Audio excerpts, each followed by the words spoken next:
जे महाभयंकर ड्रग्सचं रॅकेट धाराशिव जिल्ह्यामध्ये सक्रिय आहे आणि त्याच्या अनुषंगानं 14 फेब्रुवारी 2025 मध्ये पोलिसांनी गुन्हा नोंद केला आणि गुन्हा नोंद केल्याच्या नंतर पोलिसांनी त्याच्या संदर्भातलं आरोपपत्र 16 एप्रिल 2025 रोजी त्या ठिकाणी न्यायालयात सादर केलं.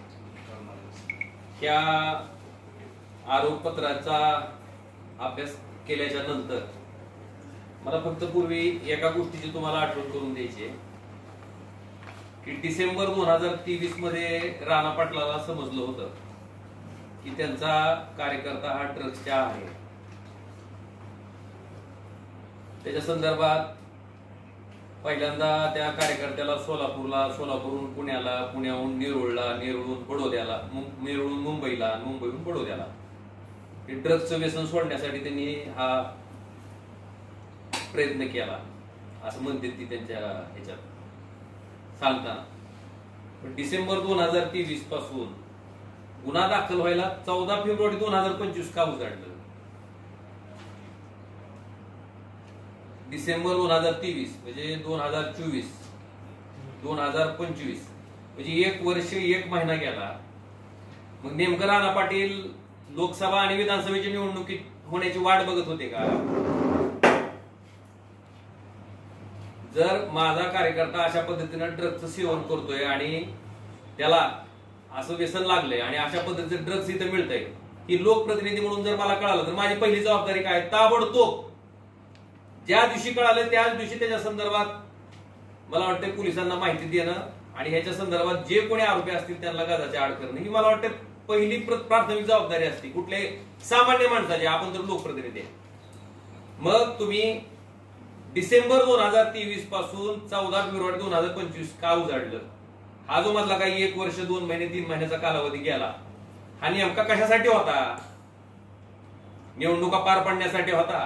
म्हणजे लोकांच्या लेकराला ड्रग्सचं व्यसन लागलं तर चालतंय पण आपली निवडणूक पार पाडली पाहिजे सुरक्षित, त्याच्यात कुठला व्यत्यय आला नाही पाहिजे. मला वाटतं अशा वृत्तीनं जर लोकप्रतिनिधी काम करत असतील तर ते दुर्दैव आहे. दुसरी सगळ्यात महत्वाची गोष्ट की या आरोपपत्राचा अभ्यास केल्याच्या नंतर याच्यामध्ये जे आरोपी म्हणजे वारंवार जबाबात ती सांगतात ना आम्हाला की सगळ्यात टॉपचा माणूस कोण आहे ती शोधा. आका आका आका ही शब्द जरा जास्त परवलीचा आहे आता सध्याच्या काळात आका. तर त्याच्यामध्ये आपण जर बघितलं असेल तर ह्या आरोपपत्रामध्ये त्या संगीता गोळेंच्या जबाबामध्ये 27 फेब्रुवारीला आणि संतोष खोत 28 फेब्रुवारी ह्याच्या जबाबामध्ये कायम एक नाव येतंय. अग्रवाल नावाचा उल्लेख होतोय. अतुल अग्रवाल मुंबई. मग ह्या अतुल अग्रवालचा फोन आजही चालू आहे. मग पोलिसांना वाटलं नाही का या अतुल अग्रवाल कोण आहे नेमका? त्याला शोधावं, त्याला पकडावं, त्याला आरोपी करावं. नेमकं हे कुणाच्या वरच असताना कुणाच्या हे ना त्याला सोडलं जाते हा एक माझा त्याच्यातला मूळ प्रश्न आहे. आणि त्याचा फोन चालू असताना साधा त्याचा जबाब तरी घ्या की तुम्ही. जबाब सुद्धा घेतलेला नाही. मग हे नेमकं काय दर्शवतंय हा एक महत्वाचा मुद्दा आहे. दुसरं पिट्या सुर्वे नावाचा सोलापूरचा एक 2 कनेक्शन आहे त्या ड्रग्सच्या ह्याच्यात. एकचं मुंबईचं आणि दुसरं सोलापूरचं. त्या मुंबईच्या ह्याच्यात टॉपचा माणूस कोण आहे? अतुल अग्रवाल. त्याचं नाव जबाबात येते ह्या बाकीच्या आरोपीचा तपास केल्याच्या नंतर. त्याचा मोबाईल नंबर देते, त्याचा मोबाईल नंबर चालू आहे. पण पोलिसांनी त्यांच्या चार्जशीट मध्ये ह्याच्यात पुढे काय केलंय ह्याच्याबद्दल अक्षर त्या ठिकाणी लिहिलेलं नाही. मग पोलिसांनी नेमकं ह्याला काय सोडलंय का? अजून तू ड्रग्सची तस्करी कर, तुला मोगाट आहे काय, काळजी करू नको हा प्रश्न त्या ठिकाणी उपस्थित राहते. आणि त्याच पद्धतीनं दुसरं कनेक्शन येते तुमचं सोलापूरचं. त्याच्यात पिट्या सुर्वे ज्याच्या म्हणजे गजानन हांगरकरच्या 25 मार्चच्या जबाबात, हर्ष सोनजीच्या 2 एप्रिलच्या जबाबात, ओंकर भिसेच्या 2 एप्रिलच्या जबाबात ह्या पिट्या सुर्वेचा उल्लेख येत आहे. जबाबात त्यांनी सांगितलंय. पण ह्याला सुद्धा त्यांनी म्हणजे ही जी आका आहे त्या आकावर मात्र कुठलीही कारवाई या ठिकाणी पोलीस प्रशासनाकडनं केली गेलेली नाही. मुद्दा हा आहे की अशा पद्धतीनं जर तुम्ही ड्रग्सच्या प्रकरणाचा जे की अतिशय संवेदनशील विषय आहे ह्या विषयाचा जर तपास करत असाल तर मग नेमका संदेश काय द्यायचा आहे? आपण बघताय जो काय तपास चाललाय, अरेस्ट होते का नाही, आरोपीला कशा पद्धतीने अभय दिलं जाते पुढच्या ह्याच्यात मी सांगणार आहे एक मुद्दे. पण ही आपली नैतिक जबाबदारी नाही का लोकप्रतिनिधी म्हणून, की असा गुन्हा करणाऱ्या माणसाला एक धडा द्यायची गरज आहे, पण की पुढे कोणी हिंमत नाही केली पाहिजे. पण धडा द्यायचं तर सोडून द्या, तुम्ही जरी असं केलं तरी आम्ही तुमच्या पाठीशी आहेत, अशा पद्धतीनं जो संदेश द्यायचा प्रयत्न करतोय लोकप्रतिनिधी, ते अतिशय दुर्दैवी आहे. दुसरं सगळ्यात महत्वाचं, ह्या चार्जशीटचं अवलोकन केल्याच्या नंतर ह्याच्यात कुणाला चार्जशीटचे जबाब पाहिजे असतील, मी जे बोललोय मुद्दे त्याचे सुद्धा मी बंचेस तयार करून हायलाइट करून ठेवलेत, की असं नाही की उगं मोगम काहीतरी बोलायचं म्हणून बोलत नाहीत आम्ही. ही 1 नंबरचा जो मी आरोप केलाय त्याच्या संदर्भात सगळे पेपर्स तिथे जोडले तर ते हायलाइट केले. क्रमांक 2, वैभव गोळे. आता या संगीता गोळे नावाच्या गृहिणीला अटक झाली 22 या महिन्याला 22 फेब्रुवारी 2025 रोजी सायंकाळी 5:57 अटक झाली.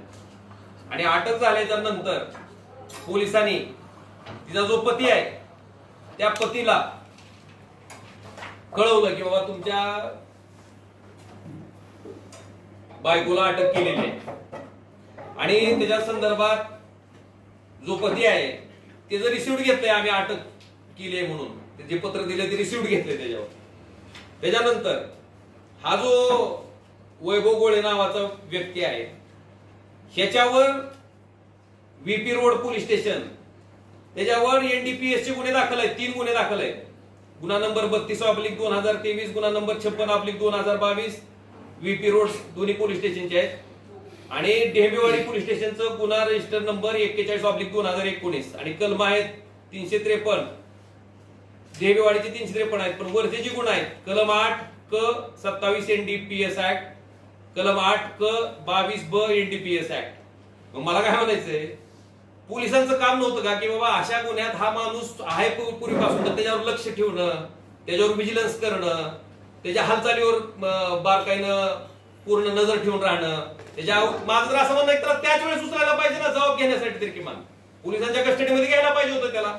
असं असताना त्याला कळवलं जातंय, त्याला पळण्यासाठी मुभा दिली जाते, आणि तो त्याच्यानंतर आता एब्स्कॉन्ड म्हणून पोलीस वारंवार सांगतायत तिथं की हा सदरचा आरोपी जो आहे एब्स्कॉन्ड आहे. अटक केल्याच्या नंतर जी प्रोसेस असते त्याच्यावर सुद्धा त्या वैभव गोळेच्या स्वाक्षरी आहेत.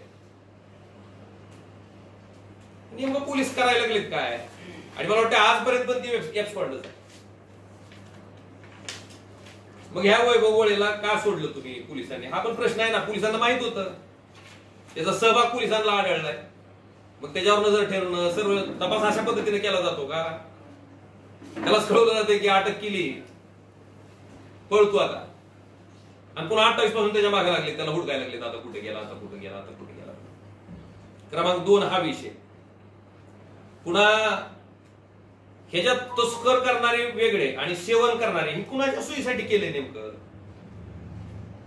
म्हणजे ड्रगची तस्करी करणारा गट वेगळा आणि ड्रगचं सेवन करणारा गट वेगळा. आता यात गंमत अशी आहे की आपण जर बघितलं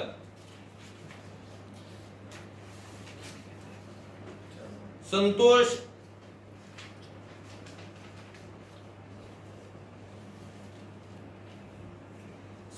खोत ह्या आरोपीचा जी जबाब आहे 27 फेब्रुवारी 2025 त्याच्यामध्ये त्यानं स्पष्टपणे सांगितलंय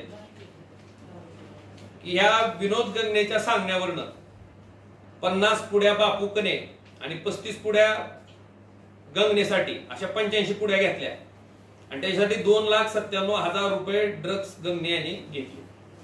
आता गंमत बघा, ह्याच्यामधला बापू कने जो आहे 50 पुड्या घेणारा तो आहे पेडलर, म्हणजे तस्करी करणारा, ड्रग्सची तस्करी करण्याच्या यादीत त्याचा समावेश आहे. आणि 35 पुढा घेणारा जो विनोद गंगने आहे तो मात्र तस्करीत नाही, तो सेवन करणार आहे. का हो? तुमच्या पक्षाचा कार्यकर्ता आहे म्हणून का? तुमच्या लेकरांना जर त्यानं व्यसन लावलं, तुमचं लेकरू जर असं ड्रग्स घेऊन फिरायला लागलं तर चालेल का तुम्हाला? तुम्ही तेव्हा मान्य करताल का आपल्या पक्षाचा कार्यकर्ता आहे, आपण वाचवलं पाहिजे म्हणून? ही अतिशय खेदाची आणि दुर्दैवाची गोष्ट आहे की नेमकं कुणाच्या सोयीसाठी चाललंय. आणि हे 2 गट का केलेत, जेव्हा की मूळ आरोपी जो आहे गंगने त्याच्या संदर्भातले आरोपी यांच्या मोबाईल मधून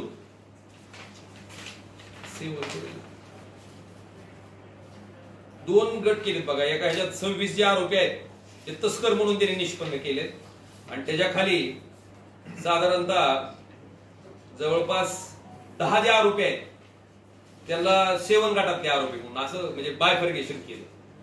कुणाच्या फायद्यासाठी कशासाठी केलाय ही चार्जशीट मधलाच कागद आहे. ह्या चार्जशीट मधल्याच कागदावरून आपल्याला असं लक्षात येईल की 25/8/2024 रोजी 4:03 सायंकाळी एक व्हॉइस SMS आहे. त्याच्यात हा भाऊ ह्या वहिनीच्या अकाउंटला ट्रान्सफर मारा 1,85,000. त्याच्यानंतर गंमत अशी आहे की हे गंगे नावाचे ग्रस्त इतके हुशार आहेत. त्यांनी काय केलं, ही 1,85,000 जी ट्रान्सफर आहे ती स्वतःच्या अकाउंटवरून मारलेली नाही तिने. ती पुढच्या ह्याच्यातील मी तिथं तुम्हाला यांनी जे ट्रान्सफर मारलंय ते पहिलं ट्रान्सफर मारलंय सुमित संजय शिंदे नावाच्या व्यक्तीच्या नावावर ते जे, आणि त्याच्यानंतर दुसरं मारलंय अविनाश बाळू मुळे ह्यांच्या मोबाईलवरनं, आणि सागर किशोर गंगणे या 3 व्यक्तीच्या मोबाईलवरनं तिने ऑनलाईन ट्रान्झॅक्शन केलं. त्यांना माहिती आहे ड्रगला पैसे द्यायचे आणि ह्यांना पुन्हा कॅश दिली. फोन पे कुणाला करायला लावलं, ह्या तिघांना, आणि कॅश कोणी दिली, परत तेच गंगणे, विनोद काय पिटू उर्फ विनोद गंगणे. हा म्हणजे ड्रग्सची डिलिव्हरी स्वतः घेतली, पैसे स्वतः दिले, सगळं झाले, तरी पण ते सेवन गटातले आहेत, ते तस्कर नाहीत.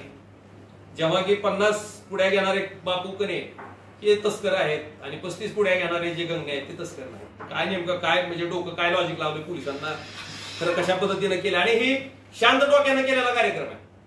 ड्रग्सचे पैसे 1,85,000 रुपये खरेदी करून देत असताना स्वतःच्या अकाउंटवरून दिलेले नाही.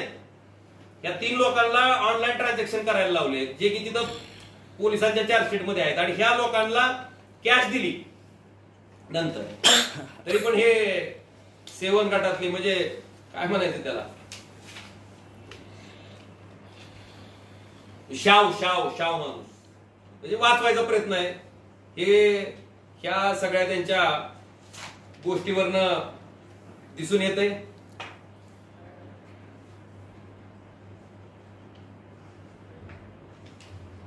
दुसरी 6वी गोष्ट, व्यसनमुक्तीनंतर परत गंगेने ड्रग्सचं सेवन केलेलं आहे.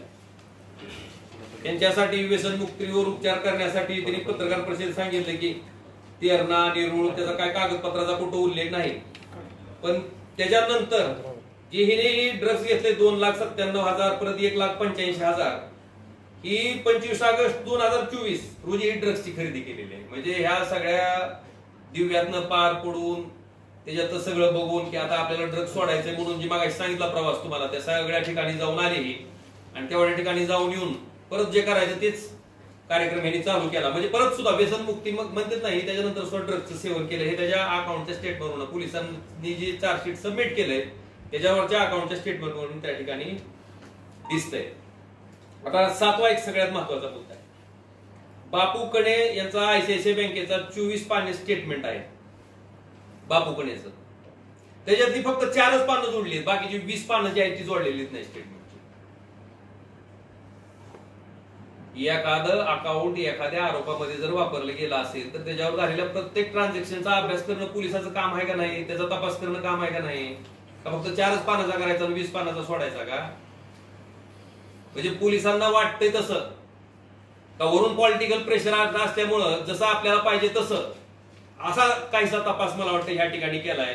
मला वाटतं ह्याचं सुद्धा उत्तर मिळणं गरजेचं आहे. आणि मगाशी जे म्हणलंय सेवन गटातले आरोपी वेगळे, तस्करी करणारे, मला वाटतं दोन्हीचं कुणाचं प्रभाव सारखंच आहे. त्यांच्यावर गुन्हे नोंद करा, कोर्टाला ठरवू द्या ना, कोर्ट डिसाईड कराल ना काय करायचंय ते, ह्यांना सोडायचंय का ठेवाय, ह्यांना तस्कर समजायचं का सेवक समजायचं ते तपासावर आलेले पोलिसांच्या कागदपत्रावर. ही तुम्ही का त्या ठिकाणी हा प्रयत्न करताय? मला वाटतंय हा एक महत्वाचा विषय आहे. त्याच्याबरोबर तुम्ही काही चार्जशीट आहे, काही पोलिसांची स्वनावर काही जणांच्या जबाबात निष्ठून झालेले. मग मुख्यमंत्री साहेब एका बाजूला म्हणतात की ह्यात जर पोलिसांचा सहभाग असला तर आम्ही त्याला निलंबित नाही बडतर्फ करणार. मग ज्यांची पोलिसांची नावं चार्जशीट मध्ये आलेत, काही अधिकारी असतील, पोलीस कर्मचारी असतील, त्याच्यावर काय कारवाई केली आपल्या पोलिसांनी, धाराशिवच्या पोलिसांनी काय कारवाई केली त्याचं आजपर्यंत तुम्हालाही माहित नाही ना आम्हालाही माहित नाही. कारण जे जर त्यांचं काम आरक्षण करायचं हेच जर तिथं हे करत असतील आणि त्याचा काही ठिकाणी उल्लेख आलाय पण पोलिसांनी आतापर्यंत त्याच्यावर काही कुठल्याही पोलिसावर कारवाई झाली नाही ह्याचं उत्तर सुद्धा धाराशिवच्या पोलिसांनी करायचं. आणि बरेच आरोपी असे आहेत की त्यांच्या जबाबात नाव आले. काही लोक तुम्हाला म्हणजे काही लोकांना जाणीवपूर्वक अडकवायचं, काही लोकांना जाणीवपूर्वक सोडून द्यायचं, असं का सगळ्यांना सारखा न्याय लावला पाहिजे हे आमचं मत आहे.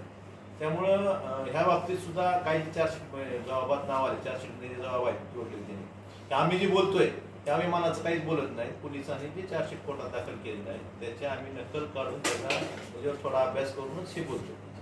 आणि ह्या सगळ्या ज्या गोष्टी आहेत खासदार साहेबांनी सांगितल्या ह्या सगळ्या गोष्टी ज्या आहेत ह्याबाबत पोलिसांच्या भूमिकेबाबत कुठेतरी साशंकता सगळ्यांमध्येच निर्माण झालेली आहे.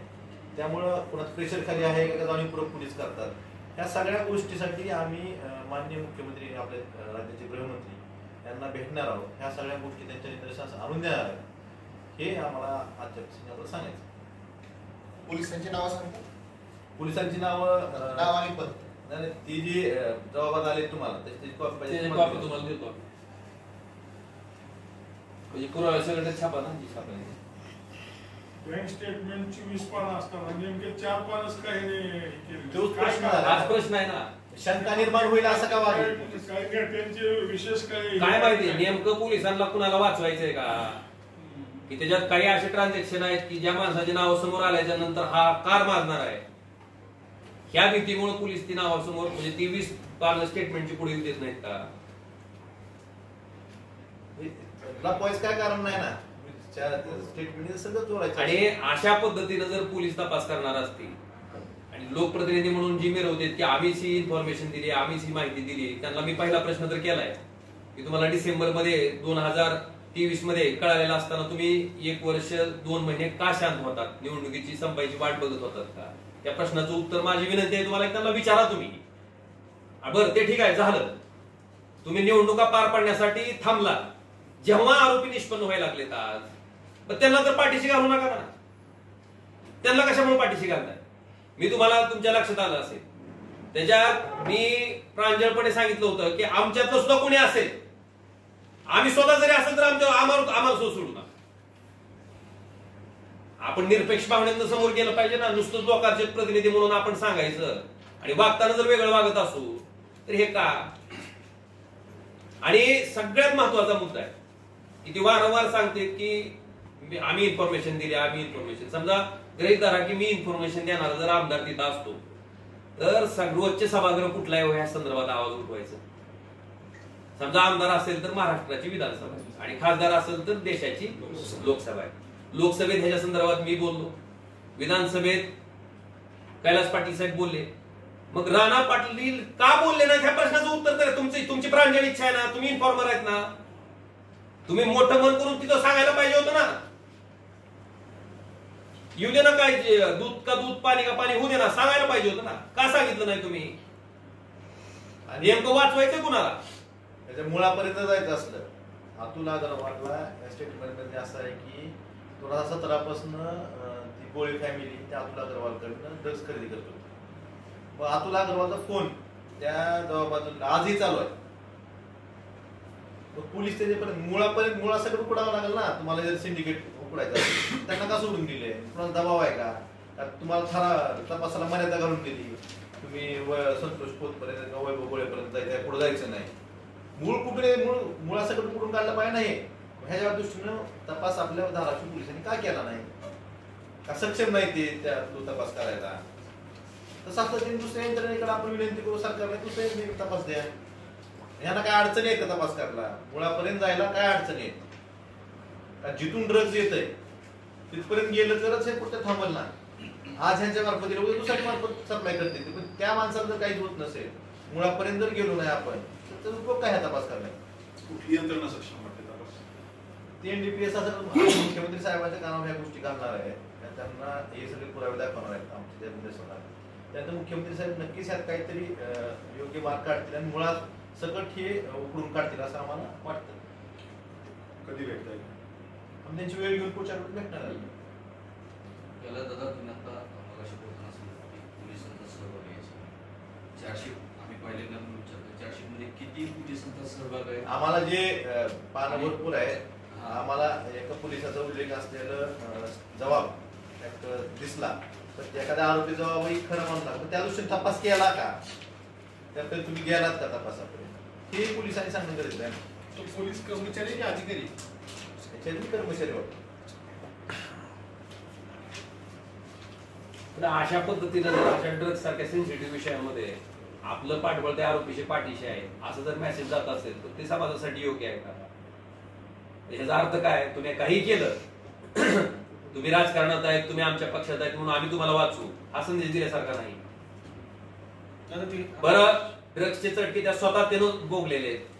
कदाचित त्यांना वाटत असेल की बाबा हे काहीतरी सत्ताधारी विरोधी असं आमचं डोक्यात नाही. एक लक्षात, मी पहिल्या दिवसापासून म्हणतोय की ह्याच्यात जे कोणी सामील असते, कोणीही असेल त्याला शोधा आणि त्याला, कारण ही लोक समाजात राहायच्या लायकीची नाही तर राहायलाच नको आहे, ही माझं मत आहे.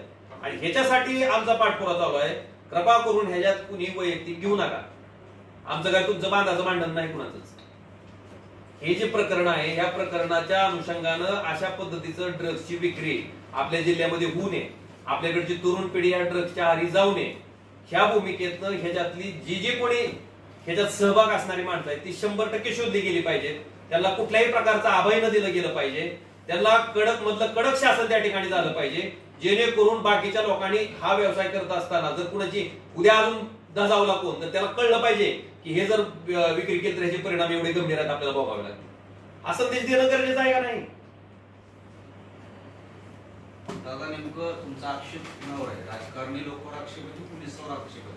तपासाच्या बाबतीत तपासातले ज्या काही उणिवा आम्हाला दिसतात आम्ही अगदी पुराव्यासहित तुमच्या सगळ्याच्या समोर मांडायचं काम आता केलं.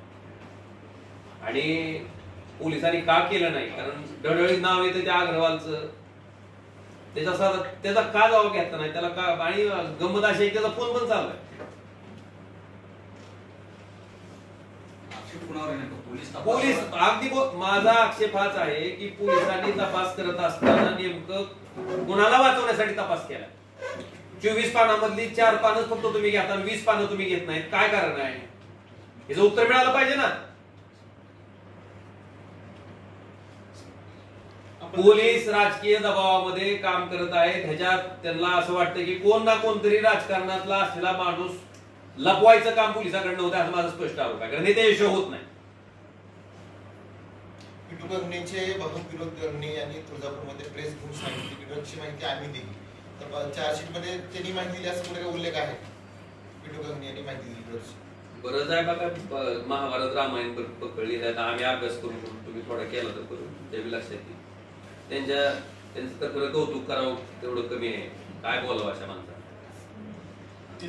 आपणच स्वतः शेणात तोंड घालायचं आणि त्याच तोंडानं उठून पुन्हा लोकांना सांगायचं की कोण शेण खाल्लं कोण शेण खाल्लं, असा प्रकार आहे तो. काय बोलावं आपण त्याच्याबद्दल? आणि अजूनही आहे असे 2 नंबरचे धंदे करायचे.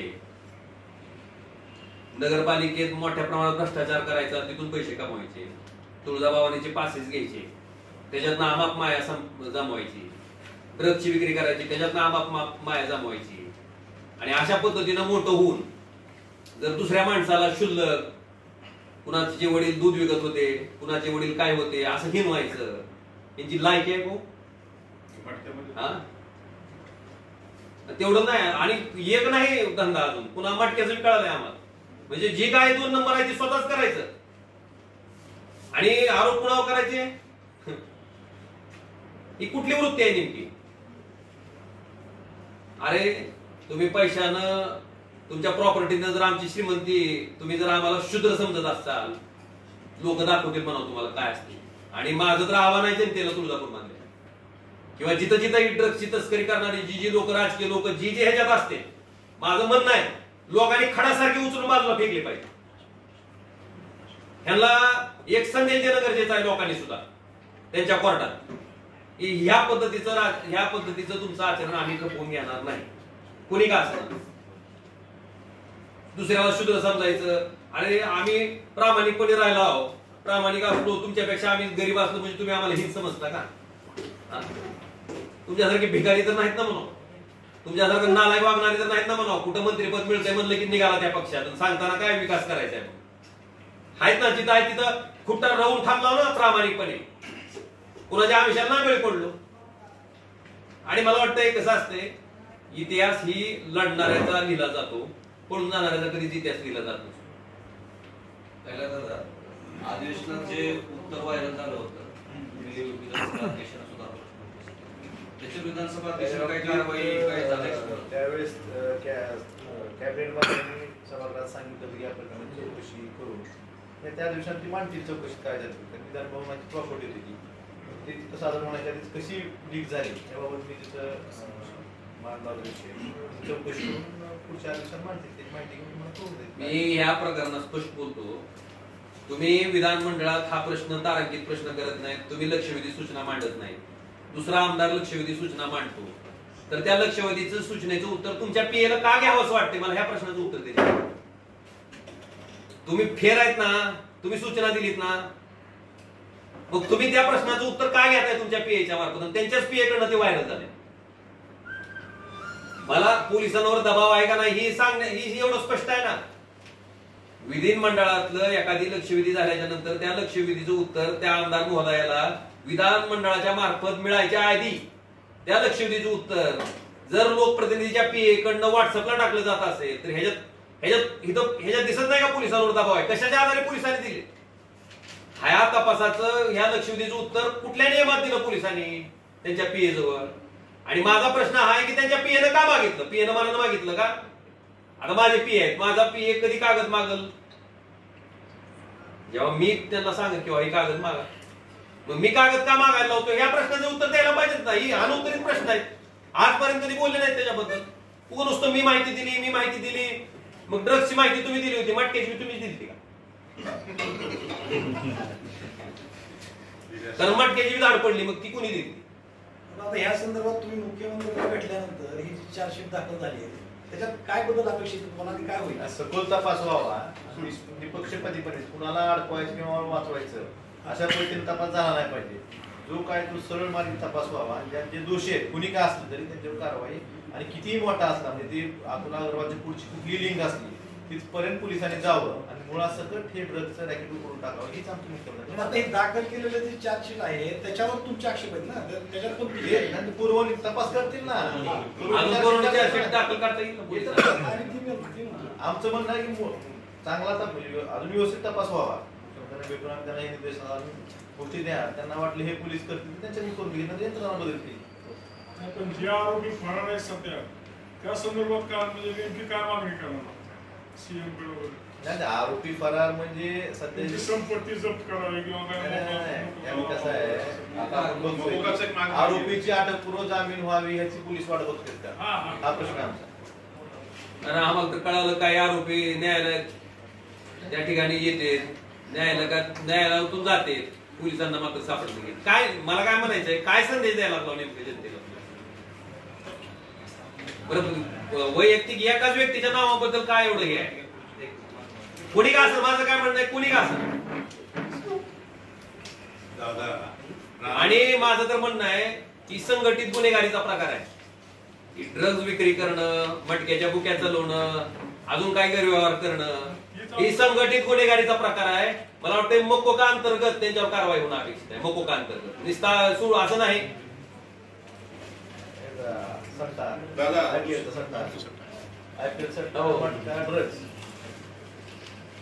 दादा दुसरा एक विषय आहे, राणादादाचं म्हणणं असं आहे की ते ठोस माहिती देतात, आरोपींना पकडून देतात, तुम्ही फक्त दोघं जण आरोप करता बडबड करतात, काही तुमच्याकडे ठोस माहिती नसते.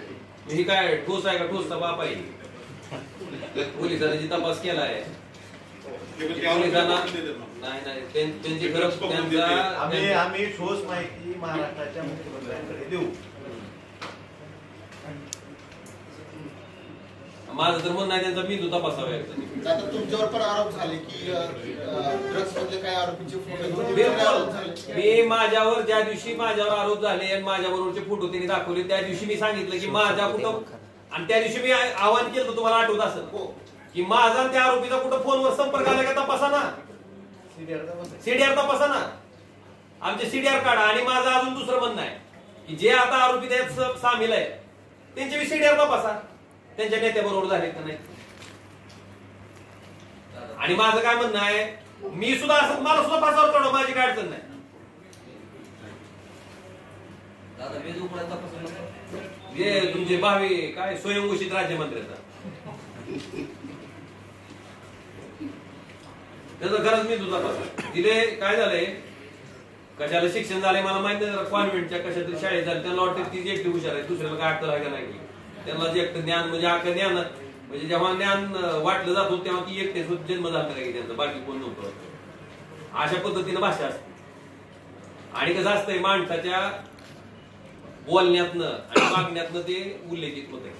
विभागण्यातले फरक मगाशीपासून वारंवार तुम्हाला 2-3 वेळेस सांगितलं की तुम्ही स्वतः माहिती दिली म्हणताना मग विधानमंडळात तुम्ही ह्याच्याबद्दल साधं ब्रश शब्द सुद्धा का काढला नाही, पहिला प्रश्न. आणि दुसरा प्रश्न, दुसऱ्या आमदारांनी त्याच्या संदर्भात लक्षवेधी केली तर त्या लक्षवेधीचं उत्तर तुम्हाला कशासाठी पाहिजे होतं, का घाबरला होता तुम्ही, 2 प्रश्न आहेत माझे. आणि तिसरं, तुम्ही ड्रग्सच्या बाबतीत इतके संवेदनशील आहात तर तुम्हाला 1 वर्ष 2 महिन्यापूर्वी निवडणुकीच्या पूर्वी माहित होतं तुमचा कार्यकर्ता ड्रग्सच्या आरी आहे, अशा पद्धतीने ड्रग्स विकलं जात आहे, तुम्ही त्याच वेळेस पोलिसांना हे का सांगितलं नाही. 3 प्रश्न मला वाटते त्यांच्यासाठी त्यांनी उत्तर द्यावं, टाळून यायचं. चला ओके.